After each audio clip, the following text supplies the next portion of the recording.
Break के बाद एक बार फिर से आप सभी का स्वागत है। महाराष्ट्र की सियासत में सीएम फेस को लेकर अभी भी सस्पेंस बरकरार है, रार है।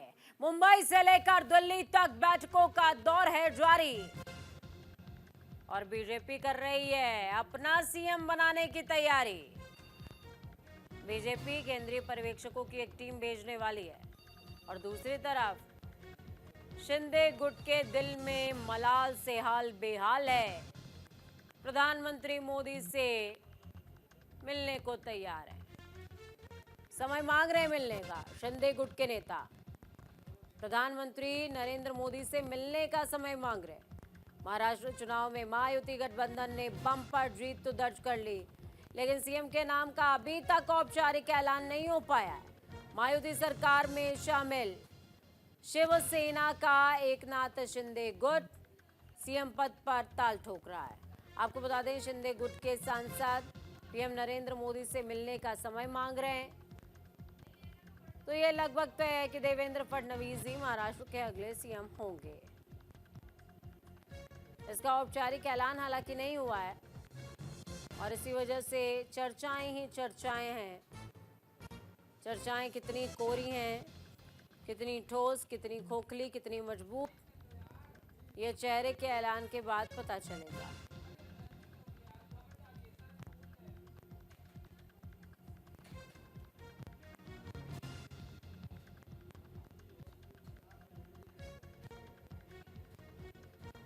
शिंदे गुट ने प्रधानमंत्री नरेंद्र मोदी से मिलने का समय मांगा है।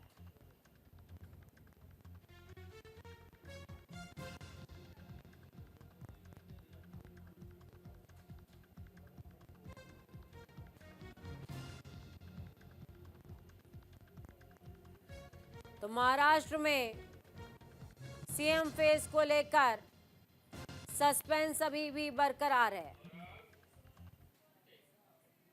तो महाराष्ट्र में सीएम के चेहरे को लेकर सस्पेंस बरकरार है और बीजेपी ने अब तक मुख्यमंत्री पर कोई खुलासा नहीं किया है, अपने पत्ते नहीं खोले हैं। शिवसेना नेता शंभूराज देसाई ने बड़ा बयान इस बीच दिया, शिंदे को सीएम बनना चाहिए। शंभूराज देसाई ये बात कह रहे हैं और दूसरी तरफ रामदास अठावले, जो कि महायुति का एक हिस्सा ही हैं, उन्होंने भी बड़ा बयान दे डाला है। बीजेपी आलाकमान ने फैसला ले लिया है, देवेंद्र फडणवीस को सीएम चुनेगा आलाकमान, ये रामदास अठावले कह रहे हैं। देखिए, महाराष्ट्र में सीएम फेस को लेकर सस्पेंस बरकरार है। मुंबई से लेकर दिल्ली तक बैठकों का दौर जारी है। सीधे ग्राउंड जीरो का रुख करते हैं। शुभम पांडे ग्राउंड जीरो से लाइव जुड़ गए हमारे साथ में।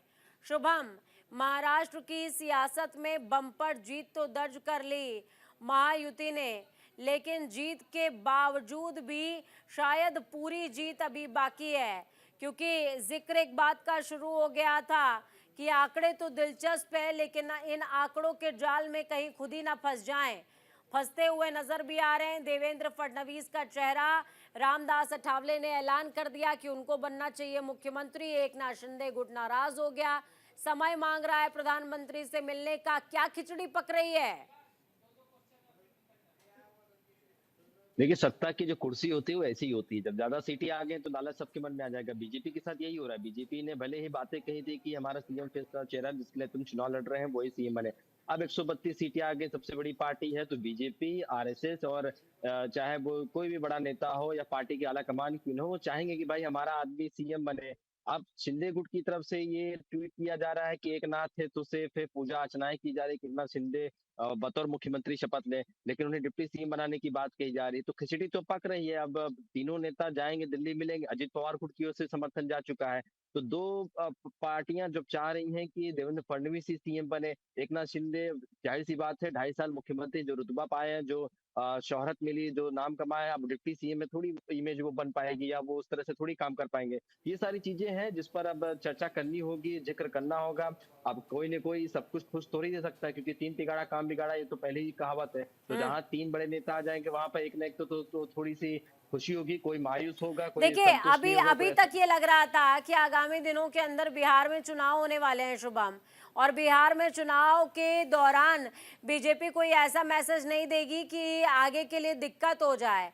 पर देवेंद्र फडणवीस का जिस तरीके से नाम चल रहा है, अजीत पवार सपना सजा करके बैठे थे कि डिप्टी सीएम का सेहरा उनके सर पर आ जाएगा। देवेंद्र फडणवीस अगर सीएम बनते हैं, एकनाथ शिंदे अगर डिप्टी सीएम भी बनते हैं, तो अजीत पवार कहां जाएंगे? अधर में गाड़ी लटक जाएगी और आगामी दिनों के लिए बीजेपी के लिए मुसीबत भी खड़ी हो सकती है। देखिए वो आपने आप कहावत सुनी कि एक बारात में दूल्हे के साथ सहबाला भी होता है, तो दूल्हा ही शादी करता है, सहबाला तो नाच गाने के लिए आता है, साथ में रहता है। यही कहानी महाराष्ट्र में भी है। दूल्हा तो कोई एक बनेगा, अब सेहरा तो किसी एक के सर पर सजेगा। अब दो सहबाले जो है वो साथ में जाएंगे या साथ में सरकार चलाएंगे, ये बात की बात है। अब देखिए यहाँ पर चर्चा हो जाए कि आखिर दूल्हा बनेगा कौन, दूल्हा बनाया किसको जाए, और 5 साल सरकार किसके हाथों में दी जाए, इसी बात को लेकर तो मंथन की जा रही है। अब जो पहले से दूल्हा बन चुका है 2.5 साल से, अब वो ये नहीं चाहेगा कि मैं सहवाला बन के सरकार में शामिल रहूं। तो अब ये बातें चर्चाएं चल रही है। अब इसमें किस तरीके से आगे बात होती है तीनों नेता जाने, लेकिन मनमुटाव अभी से शुरू हो चुके हैं। चेहरे के एक्सप्रेशन और दूसरी तरह से बयानबाजियां हो रही है। ये कहीं न कहीं दर्शा रहा है कि अब सब कुछ ठीक नहीं चल रहा है। भले ही कॉन्फिडेंस में आकर महाविकास आघाड़ी को या महाराष्ट्र में सत्ता पाने के लिए आपने सब कुछ कर दिया, लेकिन अब आपके अंदर की बातें आपके दिल में चुभ रही हैं, और इसका नतीजा है कि आप सबके सामने रिजल्ट दिख रहा है। अब ये तीनों नेता दिल्ली में केंद्रीय गृह मंत्री अमित शाह से मुलाकात करेंगे, तभी कुछ कहना संभव हो पाएगा कि आखिर कौन महाराष्ट्र का अगला मुख्यमंत्री बनेगा, कौन डिप्टी सीएम बनकर 5 साल के रह जाएगा। ये चर्चाओं का विषय है। कुछ दिन में इसकी भी तस्वीर जो है पूरी तरीके से स्पष्ट हो जाएगी। चलिए, बहुत शुक्रिया शुभम इस खबर पर ज्यादा जानकारी के लिए, लेकिन आप हमारे साथ बने रहिए।